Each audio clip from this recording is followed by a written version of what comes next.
حضرت مالک بن دینار رحمۃ اللہ تعالیٰ علیہ فرمانے لگے کہ دمشق میں ایک بہت بڑی مسجد تھی جسے حضرت امیر معاویہ رضی اللہ تعالیٰ عنہ نے بنوایا تھا. بڑی سونی تھی، بہت بڑی تھی، شاندار تھی. فرماتے ہیں میری اس پہ آنکھ آ گئی، دل آ گئی. میرا دل کیا کہ میرا قبضہ ہو جائے نا کبھی مسجد پہ. سچے آدمی سچی بات کرتے. کہتے ہیں کہ میرا دل کیا کہ مجھے متولی بنا دیا جائے مسجد کا. یہ سچے لوگ، اور سچ دیکھو کتنا، یہ سچ ہم نہیں بول سکتے. ان لوگوں نے اپنے اوپر کنٹرول کرنا تھا تو انہوں نے زندگی سچ بول کے گزاری. حضرت مالک بن دینار کہتے ہیں میں نے پورا سال اس مسجد میں نمازیں پڑھی، کئی کے دن اعتکاف کیا، قرآن پڑھے. لیکن لوگوں، میرا مقصد اللہ راضی کرنا نہیں، مسجد پہ قبضہ کرنا. ماتے سال بیت گیا، عشاء کے بعد لوگ چلے گئے اور میں قرآن شریف پڑھ رہا تھا تو مجھے آواز آئی عاطف غائب سے، کب تک تو لوگوں کو دکھانے کے لیے نمازیں پڑھے گا؟ بس کر، سال پورا ہو گیا. فرماتے میری چیخ ہی نکل گئی اور میں کھول کے رویا اور میں تڑپا کہ یار یہ کیا معاملہ ہوا. صرف ایک سربراہی لینے کے لیے میں نے پورا سال نمازیں اپنی ضائع کر دی. آپ فرماتے ہیں کہ پھر میں نے توبہ کی اور ارادہ کیا کہ آج کے بعد فرض مسجد میں پڑھوں گا، پھر لوٹ جاؤں گا. میں باقی نماز اپنے گھر میں پڑھوں گا، مجھے صدارت وزارت نہیں چاہیے، مالک کی رضا چاہیے. آپ فرماتے ہیں کہ میں فجر کے فرض پڑھ کے فوراً اٹھا تو سارے نمازی میرے گرد اکٹھے ہو گئے. انہوں نے کہا حضرت جی آپ نیک آدمی ہے، سال ہو گیا دیکھ رہے ہیں مسجد میں ٹائم زیادہ دیتے ہیں، لہذا چابیاں بھی آپ ہی رکھ لیں، یا آپ ہی رکھ لیں، ہمارا دل ہے کہ مسجد آپ ہی سنبھالیں. تو آپ فرماتے ہیں کہ پھر میرے آنسو بہہ گئے، میں زور سے رویا تو مجھے کہنے لگے ہم مسجد دے رہے ہیں آپ رو رہے ہیں. تو میں نے کہا تمہیں نہیں پتا، تمہیں پتہ نہیں نا، یہ جو تم چابیاں لے کے آئے ہو نا، یہ مجھے دوبارہ آزما رہا. یہ ایک امتحان میرا اور کرنے لگا، اور امتحان کرنے لگا. اب نہیں مجھے چابیاں چاہیے، چابیاں تم رکھو. ہاں اگر جھاڑو کوئی نہ دے تو میرے ذمہ لگانا، میں راضی ہو کے دیا کروں. اٹھ فریدا ستے آتے جھاڑو دے مسیت، اور تو ستا ہے تے رب جاگدا تیری ڈاڈے نال پریت. ضرورت پڑی تو مجھے کہنا، میں جھاڑو دے دوں گا، صفائی کر دوں گا، پر مجھے سربراہی نہ مجھے سربراہی نہیں چاہیے. میں دین مصطفیٰ کے کسی شعبے کی سربراہی نہیں چاہتا، میں تو مدینے والے کی غلامی چاہتا ہوں. اٹھ فریدا ستے آتے جھاڑو دے مسیت، اور تو ستا ہے تے رب جاگدا تیری ڈاڈے نال پریت. قربان جاؤں زمانہ سارا سو جاتا، لیکن آمنہ کے لال مصلی بچھا لیتے. دنیا سو گئی ساری، سب سو گئے، جو خدام تھے، وہ جو غلام تھے، وہ سو گئے. صحیح مسلم میں لفظ ملیں گے، سیدہ پاک فرماتی ہیں او میرے نبی کے غلاموں، میں نے یہ رنگ بھی دیکھا ہے کہ حضور نے اتنا کھڑے رہے، اتنا قیام کیا، اتنا قیام کیا کہ مقدس پیروں میں ورم آ گئے، سوج گئے پیر. ساری رات ہی حضور نے نماز پڑھی اور ایک ہی آیت بار بار دہرائی. مسجد نبی میں بلال حبشی نے فجر کی اذان دے دی اور حضور ابھی مصلی پہ تھے. کریم فارغ ہوئے، میں نے عرض کی یا رسول اللہ صلی اللہ علیہ وسلم، آپ کے تو صدقے اللہ اگلے پچھلوں کے گناہ معاف کرے گا. تو حضور نے فرمایا عائشہ تم نے گنوایا ہے نا میرے اللہ کی مجھ پر کتنی رحمت ہے. افلا اکون عبدا شکورا، فرمایا اگر اس نے اتنی نعمتیں دی ہیں تو کیا میں اس کا شکر گزار بندہ نہ بنوں؟ میں شکر گزار بندہ نہ بنوں اس کا؟ پھر اگر اتنی نعمتیں اس نے دی ہیں، مجھے اتنا نوازا ہے، تو پھر میں اس کے سامنے سجدے نہ کروں؟ او میرے بھائی، بڑے قابل فخر لوگ ہیں ہم کہ ہم نبی پاک کے غلام ہیں. ہم قابل فخر ہیں کہ نبی کریم کے غلام ہیں. کیا کبھی اس غلامی کے شکرانے میں بھی 2 نفل پڑھے کہ یا اللہ تیرا شکر ہے تو نے ہمیں حضور کا غلام بنایا؟ یاد رکھیں کہ اپنی روحانی زندگی کو آباد کریں. استغفار پڑھیں، تسبیحات کریں۔ حضرت عبداللہ ابن عمر کو نبی پاک نے فرمایا تھا راجل صالح، یہ نیک بندہ ہے، یہ متقی آدمی۔ حضرت عبداللہ ابن عمر رضی اللہ تعالیٰ عنہ سیدنا فاروق اعظم رضی اللہ تعالیٰ عنہ کے صاحبزادے ہیں، اور ان کی ہمشیرہ سیدہ حفصہ رضی اللہ تعالیٰ عنہ حضور کی زوجہ محترمہ ہے۔ ایک دن اپنی ہمشیرہ سے کہنے لگے کہ نبی کریم صلی اللہ تعالیٰ علیہ وسلم گھر میں آئے نا، اور اگر حضور غم امت میں پریشان نہ ہوں، طبیعت کو حشاش بشاش دیکھو، تو ذرا پوچھنا تو صحیح حضور کا میرے بارے میں کیا خیال ہے۔ حضرت عبداللہ ابن عمر رضی اللہ تعالیٰ عنہ کے بارے میں پوچھا تو سیدہ فرماتی ہیں کہ نبی کریم صلی اللہ تعالیٰ علیہ وسلم نے زیر لب مسکرائے اور فرمایا حفصہ تیرا بھائی ہے تو اچھا، لیکن میں نے سنا ہے کہ عشاء کی نماز پڑھتا ہے تو فجر تک سویا ہی رہتا ہے۔ او نوجوانوں، 10 بجے تک سونے کی بات نہیں ہوئی، 9 بجے تک سونے کی بات نہیں ہوئی، 11 بجے اٹھنے کی بات نہیں۔ حضور فرمانے لگے میں نے سنا ہے کہ عشاء کی نماز پڑھ کے سو جاتا ہے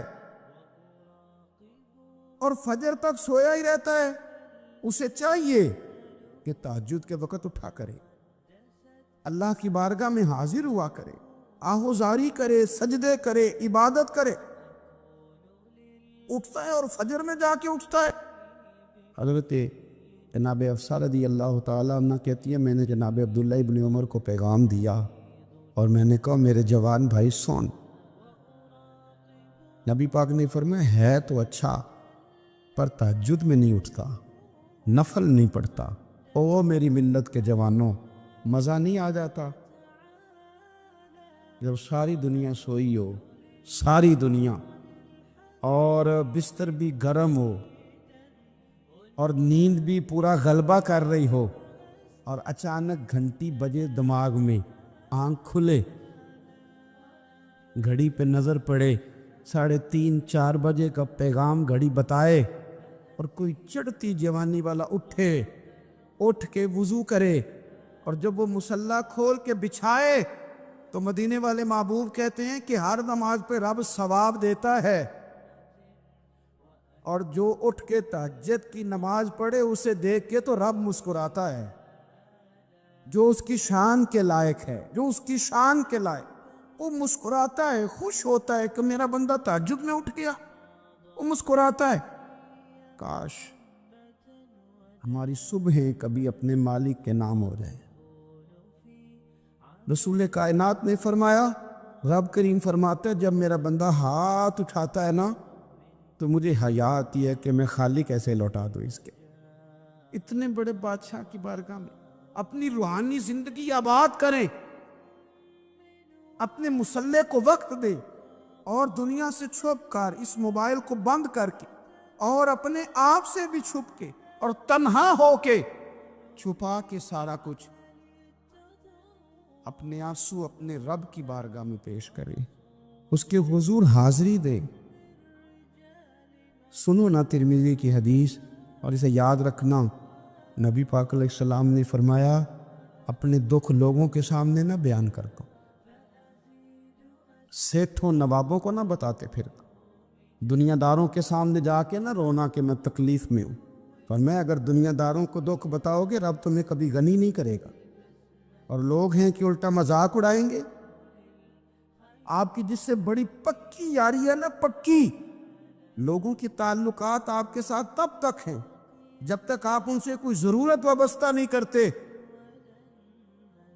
کریم محبوب فرمانے لگے بندوں کے سامنے دکھ نہ بیان کرنا، اللہ تجھے کبھی غنی نہیں کرے گا، تو اپنے دکھ اپنے رب کو بتا، تو دعائیں مانگ، تو اس کی بارگاہ میں حاضر ہو، تو اس کے حضور عرض کر۔ فرمایا اپنے دکھ اپنے رب کو بتا، وہ جلدی کرے یا دیر سے کرے تجھے ساری دنیا سے بے نیاز کر دے گا، تجھے کسی کا محتاج نہیں رہنے دے گا۔ حضرت ابو الحسن رحمۃ اللہ تعالی علیہ حضرت معاذ ابن جبل رضی اللہ تعالیٰ عنہ کے پاس بیٹھا کرتے تھے. فرماتے ہیں ان سے جو پیار بڑھا تو پھر میرا مصلی سے بھی بڑھ گئی. تابعین فرماتے ہیں صحابی رسول سے محبت ہوئی تو ذکر سے بھی ہو گئی، پھر درود شریف سے بھی ہو گئی. محبت ان سے بڑھی تو پھر اللہ نے مسجد کا پیار بھی بڑھا دیا. آپ فرماتے ہیں کہ میری ہر وقت طبیعت چاہتی تھی کہ بس اللہ اللہ کروں، بس اللہ اللہ کروں، بس نہ میں ذرا تھوڑی جان چھڑاؤں لوگوں سے، کو 10 منٹ ملے تو میں کو 4 نفل پڑھ لوں، میں تھوڑا سا نہ بچوں لوگوں سے، اور مجھے تسبیح ملے تو میں نہ کچھ 400-500 دفعہ استغفار پڑھوں، سبحان اللہ الحمدللہ اللہ اکبر لا حول ولا قوت الا باللہ، میں نہ تسبیحات پڑھوں. فرماتے ہیں کہ بچے تھے گھر میں 6-7، غربت تھی، کام ملتا کوئی نہیں تھا، اور میں کام چور نہیں تھا، کام ڈھونڈتا تھا، پر اللہ کی قدرت کے کام نہیں ملتا تھا. فرماتے ہیں کہ میں نے ایک دن اپنی اہلیہ سے کہا کہ آج میں پھر جاتا ہوں کام ڈھونڈنے. تو میری بیوی بڑی فرما بردار تھی، پر اس دن نہ غربت کے ہاتھوں تنگ آ کے کہنے لگی آج نانا کوئی تو چیز لے کے آیا. تو مجھ سے بچوں کی بھوک نہیں دیکھی جاتی ہے، سب روگاں دا روگ محمد جس دا نام غریبی، کنڈ بلا کے لنگ جاندے نہیں دوست یار قریبی. آج نہ کچھ لے کے آیا تو میں بچے لے کے چلی جاؤں گی.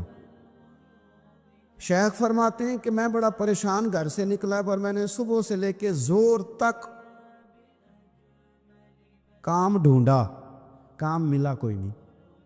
تو میرے دل میں خیال آیا چلو کام نہیں ملتا تو اللہ اللہ تو کرے نا، چلو بندوں کی مزدوری نہیں ملتی تو رب کریم کی عبادت ہی کرتے ہیں. فرماتے ہیں کہ میں نے نا فرات کے پانی سے وضو کیا، نہر کے، شدید دھوپ تھی، ساتھ ریت تھی اور ریت تپ رہی تھی. میں نے اپنا رومال وہیں مصلی کے طور پر بچھا لیا، اور فرماتے ہیں کہ زور سے لے کر عصر تک نماز پڑھی، دھوپ بھی پورے زور پہ، پر میرے سجدے کا ذوق بھی پورے زور پہ. فرماتے ہیں سورج بھی چمک رہا ہے اور رب کی عبادت کا ذوق بھی پورے زور پہ. میں سجدہ کروں تو پھر میرا اٹھانے کو جی نہ چاہے. میرے استاد لکھا کرتے تھے، یہ ان کا شعر ہے، وہ کہا کرتے تھے مجھے سوز دے، مجھے ساز دے، اور مجھے نیم شب کا نیاز دے، دم سجدہ خود کو میں توڑ دوں، مجھے ایسا ذوق نماز دے.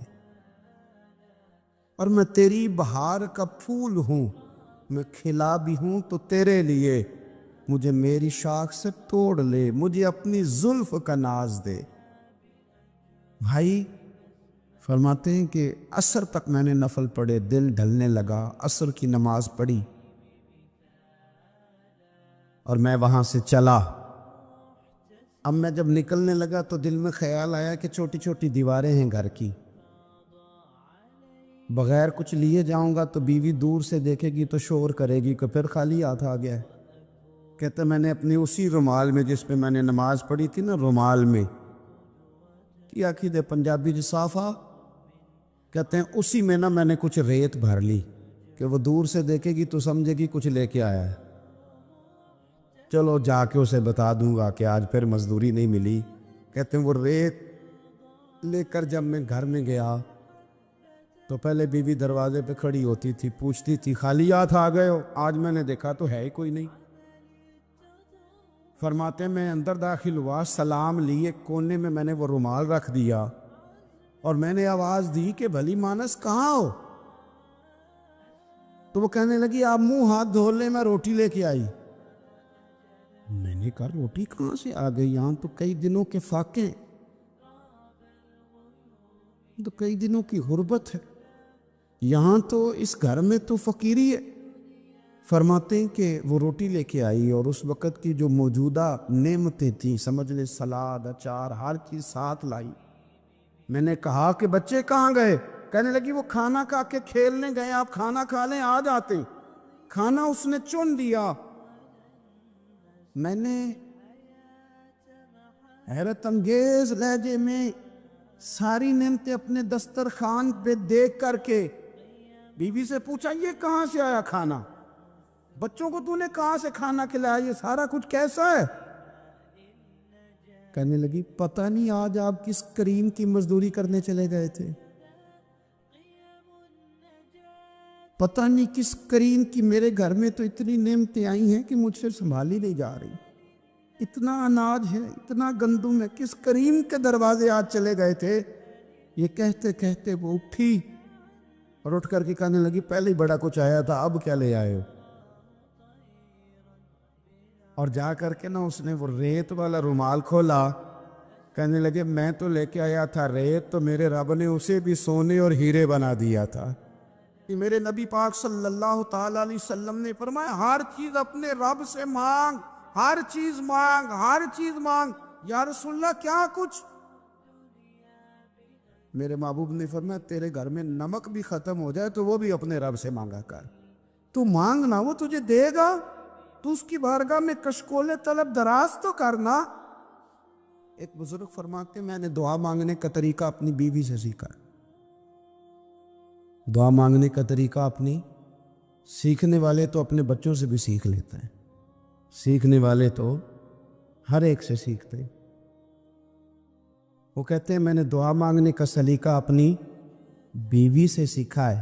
حضرت وہ کس طرح؟ فرمانے لگے میری بیوی نے نا مجھے کوئی کام بتایا، کچھ پیسوں کی ضرورت کے لیے کہا، تو میں نے اسے کہا کہ بھئی ابھی میرے پاس نہیں ہے، کچھ دنوں میں آتے ہیں تو میں دے دوں گا۔ عورتوں کی عادت ہوتی ہے وہ بار بار یاد کراتی ہیں، 2-4 دنوں کے بعد پھر اس نے کہا حضرت وہ میں نے کہا تھا کچھ پیسے، میں نے اسے کہا کہ ابھی میرے پاس نہیں ہے، کچھ دنوں میں ملتے ہیں تو میں تمہیں دے دوں گا۔ اس نے کچھ دنوں کے بعد پھر کہا حضور وہ میں نے کچھ پیسے کہے تھے۔ فرماتے میں نے ڈانٹ دیا، میں نے کہا کہ کیا تو روز مجھے شرمندہ کرتی ہے، کہا نا میرے پاس نہیں ہے، ہوں گے تو دے دوں گا، تو روز یاد کراتی ہے۔ فرماتے اس نے پہلے تو میری ڈانٹ کو سہا، پھر میرے سخت جملوں نے اس کی آنکھوں میں آنسو پیدا کر دیے، پھر اس نے اپنے آنچل میں اپنے اس دکھ کو سمیٹا، اور پھر اس نے ایک جملہ کہا تو میں رو پڑا، اور مجھے اپنے رب سے مانگنے کا طریقہ آ گیا۔ مجھے کہنے لگی حضرت جی آپ نے ڈانٹ دیا، میں نے سہ لیا، پر آپ ہی میرے شوہر ہیں، بتائیں نا آپ سے نہ کہوں تو میں کس سے جا کے کہوں؟ فرماتے میں رو پڑا، اور میں کھل کے رویا، اور میں تڑپ کے رویا، اور پھر میری سسکیاں بند گئیں۔ تو مجھے کہنے لگی آپ کو کیا ہوا؟ میں نے کہا مجھے بھی دعا مانگنی آ گئی ہے، جب میں اسے کہوں گا نا اللہ تو ہی میرا رب ہے، میں تجھ سے نہ کہوں تو میں کس سے جا کے کہوں؟ میں کیوں کسی بندے سے سوال کروں؟ میں کیوں کسی دنیا دار سے کہوں؟ میں تیرے بندوں کا، نیک بندوں کا وسیلہ لے کے، تیرے محبوب کی غلامی لے کے تیری بارگاہ میں آئے، تجھ سے نہ مانگوں تو کس سے مانگوں؟ سمجھ آ گئی ہے؟ جب میں اس رنگ میں مانگوں گا تو تیرا رب میرے اوپر بڑا ہی فضل فرمائے گا، وہ میرے اوپر بڑی رحمت کرے گا، وہ میرے لیے آسانیاں کرے۔ حضرت عبداللہ ابن عباس فرماتے ہیں میرے نبی پاک علیہ السلام نے میری تربیت فرمائی، حضور نے میری تربیت فرمائی، اور محبوب پاک علیہ السلام نے فرمایا عبداللہ یاد رکھنا، یہ نوجوان دوست میری بات لکھ لیں، پریشان لوگ میری بات لکھ لیں، جن کے پاس قوت فیصلہ نہیں وہ اس بات کو لکھ لیں۔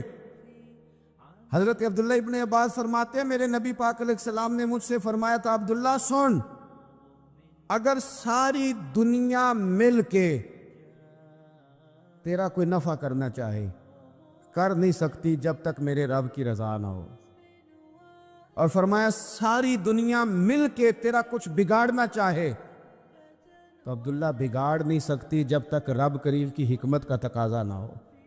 لوگوں سے ڈرنا، لوگوں کی طرف دیکھنا، ماحول دیکھ کے اپنے راہ کا تعین کرنا، ہر بندے کے خیالات کے مطابق ڈھلنے کی کوشش کرنا، فلانا نہ ناراض ہو جائے، فلانا نہ ناراض ہو جائے، وہ جس نے ہونا ہو جائے، بس رب رسول ناراض نہ ہو۔ اپنی زندگی میں اپنے مالک کو مولا جان کے، بل اللہ مولاکم، اللہ تمہارا مولا ہے، وَهُوَ خَيْرُ النَّاصِرِينَ، وہ بہترین مددگار ہے۔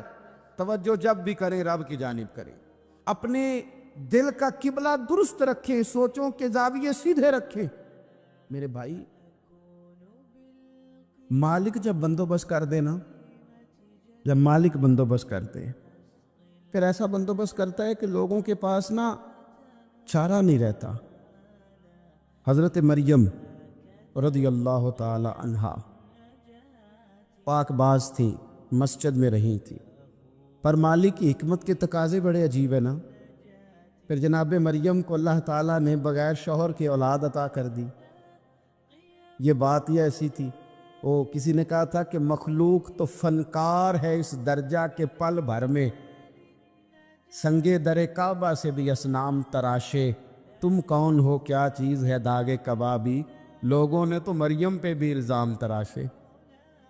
تو لوگوں نے کہا کدھر سے لے آئی بچہ، تیرا باپ تو ایسا نہیں تھا، کہاں سے لے آئی؟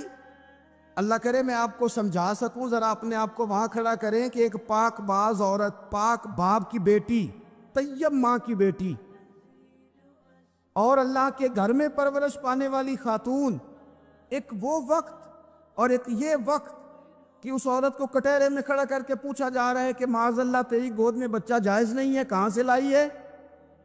اب خود سے صفائیاں بندہ کتنی کو دے، کتنی کو وضاحتیں کرے۔ اور میں نے تو اپنی زندگی میں دیکھا ہے زیادہ وضاحت دینے والے کو بھی لوگ جھوٹا سمجھنے لگ جاتے ہیں، زیادہ وضاحت دینے پر بھی لوگ کمزوری کا اظہار سمجھتے ہیں کہ کمزور پڑ گئے۔ آپ صلح کی کوشش کرتے ہیں، سامنے والا بزدل سمجھ لیتا ہے، زیادہ وضاحتیں بھی کمزور کر دیتی ہیں۔ اب حضرت مریم کو کٹہرے میں کھڑا کر کے کہا بچہ کس کا ہے؟ تو پھر خدا بندوبست جب کرے، اللہ جب مددگار ہو، تو پھر حضرت مریم کی گواہی درختوں سے نہیں دلوائی، اس نے پتوں سے نہیں دلوائی، پھر فرشتے نہیں بھیجے۔ حضرت مریم کہنے لگی مجھ سے نہ پوچھو، وہ جو پنگوڑے میں ہے اسی سے پوچھ لو، ان سے پوچھو نا، وہ کون ہے پوچھ لو، ان سے کر لو سوال۔ انہوں نے کہا پنگوڑے میں چند دنوں کا بچہ، یہ جواب دے گا؟ مددگار تھا رب، ان کی برات کا اعلان کرنا تھا مالک نے، اور جب مالک اعلان کر دے، جب مالک تیری صفائی دینا چاہے، جب مالک تجھے دنیا کے سامنے نکھارنا چاہے، تو پنگوڑے میں لیٹے حضرت عیسیٰ بول کے کہنے لگے انی عبداللہ آتانی الکتاب، فرمایا میں اللہ کا بندہ ہوں، رب نے مجھے کتاب عطا کر کے نبی بنا کے دنیا میں بھیجا ہے، میں اللہ کا بندہ ہوں، کتاب لے کے آیا ہوں، نبی بن کے آیا ہوں۔ پھر پنگوڑے سے اعلان ہو گیا، پھر بچہ بول پڑا۔ اور یہ ایک دفعہ نہیں بات ہوئی، یہ بنی اسرائیل میں ایک جریج نام کے شخص بھی تھے جو نماز پڑھ رہے تھے، بعض نے لکھا ہے نفل نماز تھی، اماں نے پکارا تو آئے نہیں، تو ماں کے منہ سے نکل گیا تو اتنی دیر تک مرے گا نہیں جب تک کسی بے حیا عورت کا منہ نہ دیکھ لے۔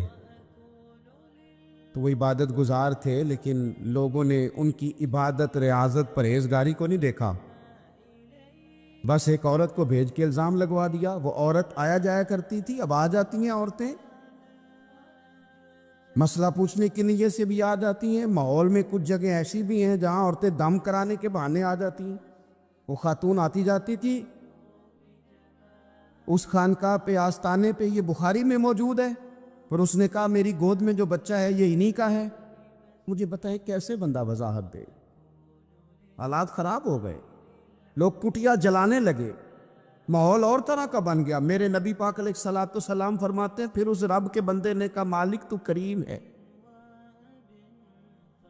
تیری مشیت کا تقاضا آیا جو میری ماں نے جملے بولے تھے، پر اب میں وضاحت دینے کے قابل نہیں رہا، اب تو ہی کرم کرے گا تو دروازہ کھلے گا۔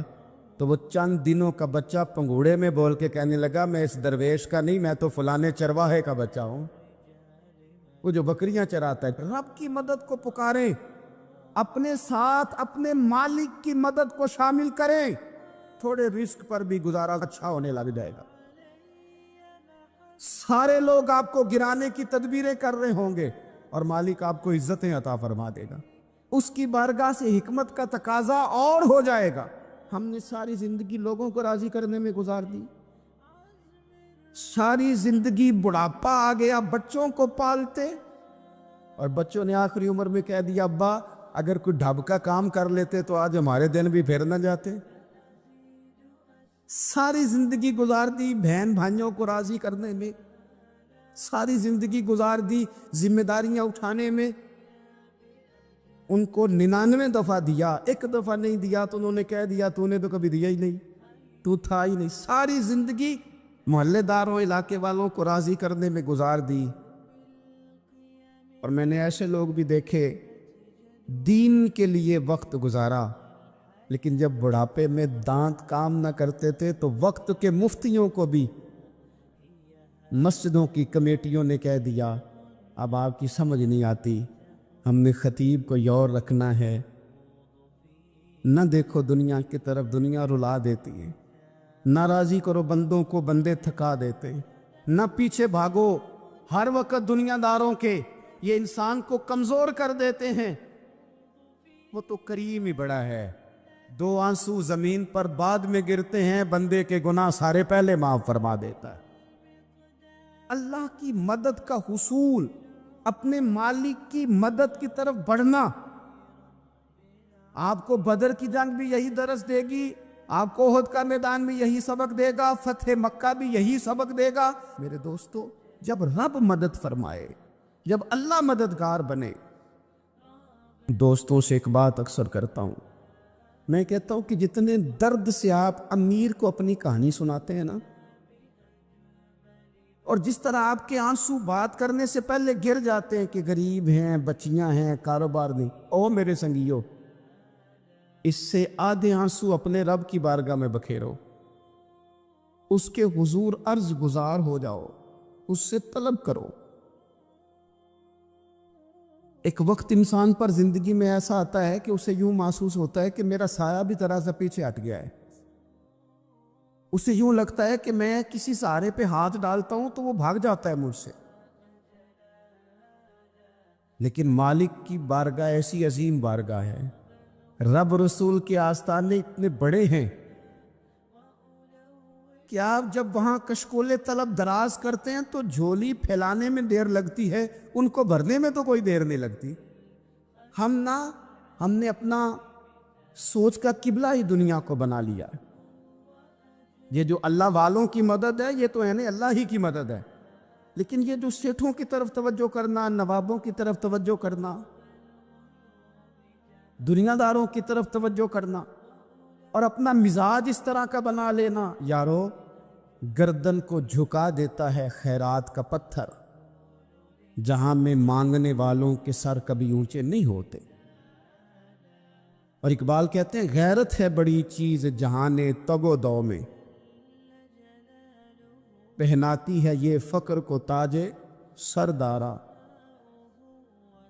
میں عرض کروں گا کہ اپنی آپ جب توجہ کا قبلہ اللہ رسول کو بنائیں گے تو رب فرماتے ہیں وَيَرْزُقْهُ مِنْ حَيْثُ لَا يَحْتَسِبُ، میں نہ تجھے وہاں سے رزق دوں گا جہاں سے کبھی تیرا گمان بھی نہیں کیا ہوگا، یہاں سے بھی مل سکتا ہے، تو نے سوچا بھی نہیں ہوگا۔ بخاری شریف میں حدیث ہے، حضرت جابر بن عبداللہ فرماتے ہیں نبی پاک صلی اللہ علیہ وسلم نے 300 لوگوں کا ایک لشکر روانہ کیا کسی مہم کے لیے، کسی جہاد کے لیے۔ حضرت ابو عبیدہ بن جراح رضی اللہ تعالیٰ عنہ امیر لشکر تھے۔ فرماتے غربت اتنی زیادہ تھی، بھوک اتنی زیادہ تھی کہ ایک ایک کھجور دن میں ایک وقت کھانے کو ملتی تھی، اور کچھ دن ایسے آئے کہ اب کھجور بھی نہیں مل رہی۔ فرماتے اتنی زیادہ بھوک لگی مجاہدین کو 300 بندہ پتے کھا کے گزارا ہونے لگے، یہ بخاری میں موجود ہے۔ آپ فرماتے کہ دریا کے کنارے ہمارا پڑاؤ تھا، ٹھہراؤ تھا، جب بھوک سے نڈھال ہو گئے نا، وَيَرْزُقْهُ مِنْ حَيْثُ لَا يَحْتَسِبُ، اللہ وہاں سے روزی دیتا ہے، گمان بھی نہیں ہوتا۔ فرماتے ایک مچھلی اللہ تعالیٰ نے دریا کے کنارے بھیجی، فرماتے ہیں وہ تھی تو مچھلی پر پہاڑ جتنی تھی۔ بخاری میں لفظ ہیں، حضرت جابر بن عبداللہ رضی اللہ تعالیٰ عنہ فرماتے ہیں 300 آدمی 18 دن تک اس مچھلی کو کھاتے رہے، مچھلی ختم ہی نہیں ہوئی۔ مچھلیاں نہیں، مچھلی کہتے ہیں 18 دن 300 بندہ کھاتا رہا، مچھلی ختم ہی نہیں ہوئی. اور فرماتے ہیں کہ اس کی ہڈی نکال کے، کانٹا کہیں گے آپ اپنی زبان میں، کہتے ہیں وہ نکال کے نا تو اس کو کھڑا کیا نا جب، تو اونٹ کجاوے سمیت اس کے بیچ سے گزر جاتا تھا. 2 اس کے کانٹے جوڑے. فرماتے ہیں وہ اس کا گوشت ہم کھاتے تھے اور اس کی چربی بطور تیل کے ہم جسموں پہ ملتے تھے، بیماروں کو اس سے سکون آتا تھا، تندرستی شفا ہوتی تھی. فرماتے ہیں ہم کھایا بھی ہم نے، اور کچھ لے کے ہم مدینے بھی گئے، اور قربان جائیں نبی پاک نے بھی اس میں سے کھایا. ہم نے عرض کی حضور یہ معمہ کیا ہے، یہ ماجرا کیا ہے؟ تو محبوب نے فرمایا تمہارے پاس غذا نہیں تھی، رب نے تمہارے لیے بندوبست کیا ہے، اللہ نے تمہیں دیا ہے. مکان شروع کر لیا ایک صاحب نے، وہ مکان بنانے لگے. آپ وہ حساب لگا رہے ہیں، کہتے ہیں میرے پاس اتنے پیسے ہیں، اتنے میں نے فلانے دوست سے کہنا ہے اس نے دے دینے، اتنے فلانے رشتہ دار سے کہنا ہے اس نے دے دینے، اتنے فلانے سے کہنا ہے اس نے دے دینے. یہ ساری کاپی بنا کے مکان شروع کر لیا.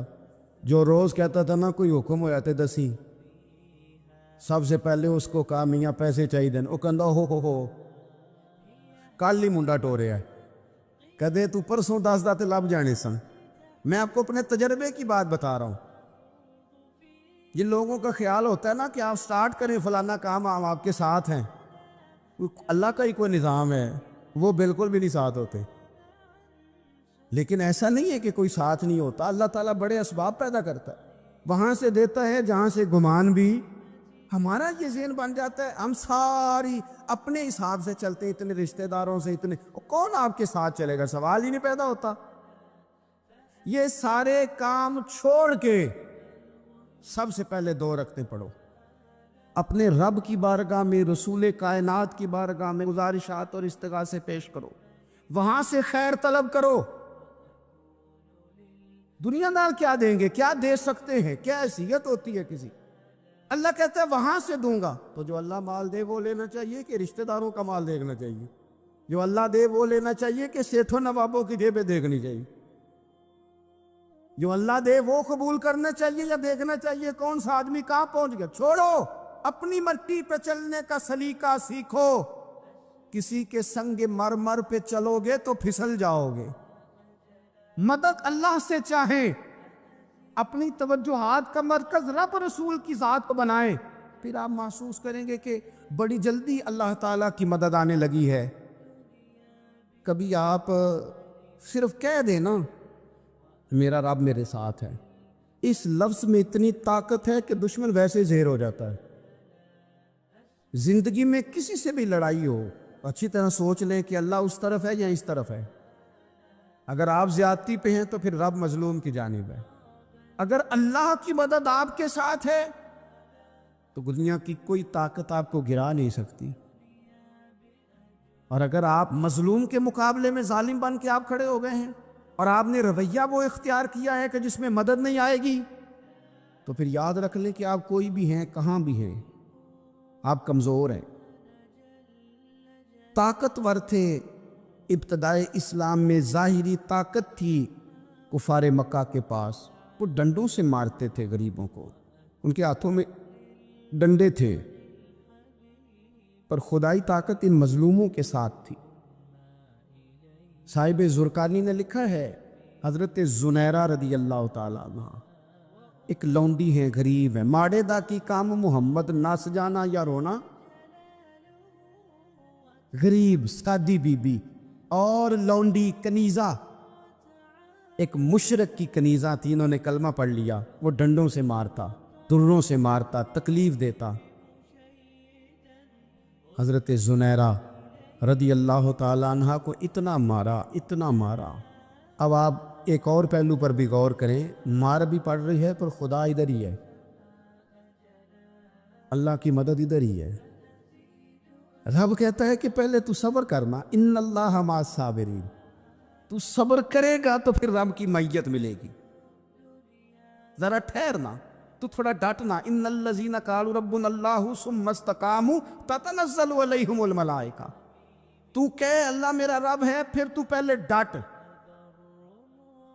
پہلے تو نے ڈٹنا ہے. ثم استقاموا, جو ڈٹ گیا, تتنزل علیہم الملائکہ, ڈٹنے والے کے لیے مدد آتی. پہلے تھوڑا ٹھہرنا پڑتا ہے,